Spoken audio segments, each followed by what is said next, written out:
Hello, hello, hello, friends. Welcome back to my channel. I am certified life coach Talia Sage, combining my gifts of natural intuition mixed with the science of life coaching in order to help you navigate through life's up and downs to help you create your best life possible.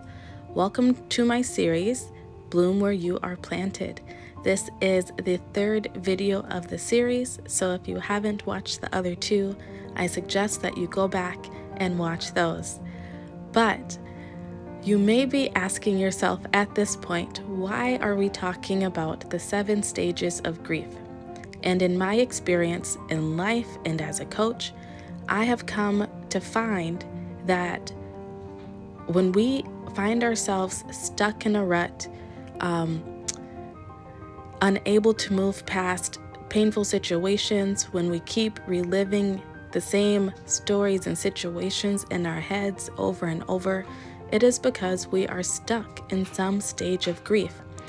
And the sooner that we recognize which stage we're on, the quicker we can then begin to do the work to heal ourselves and move forward through that process.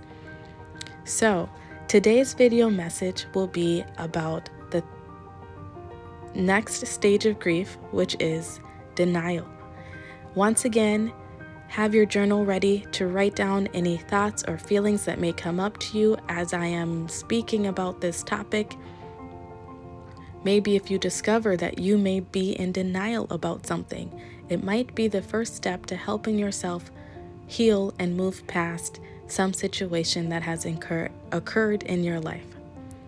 So sit back, listen, relax, open up your mind and open up your heart to the messages that are about to come through. Denial is a state of willful ignorance used to justify inaction at the precise time when our senses are clearly warning us to make a decisive move in our own best interest.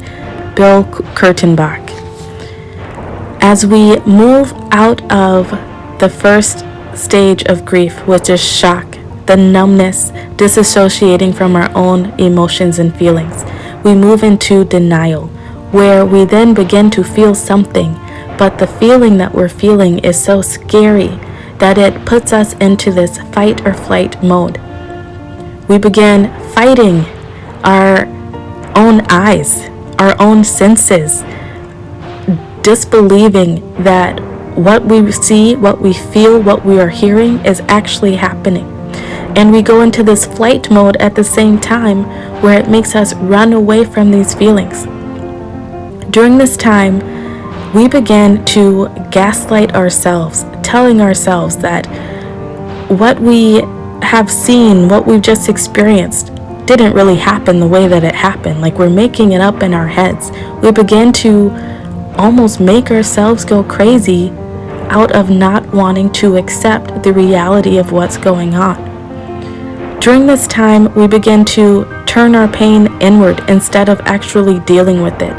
We turn our pain inward and we begin to doubt everything that our senses are telling us in order to avoid a reality collapse.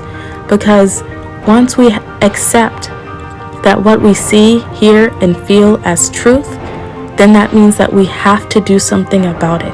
And this is how we can get stuck in that cycle of denial, not moving on past the situation. This is how we end up in relationships, whether with family or friends or romantic partners, abusive relationships where we feel mistreated, where we can hear that we're being mistreated, maybe even physically see that we're being mistreated. But because acknowledging it means that we will have to walk away from that partnership, walk away from that sense of brotherhood and togetherness, we fight ourselves and choose to stay within situations that we know are not good for us in the long run. How have you been stuck in denial? This is what I would like you to journal on in this next entry here. Have you been stuck in denial?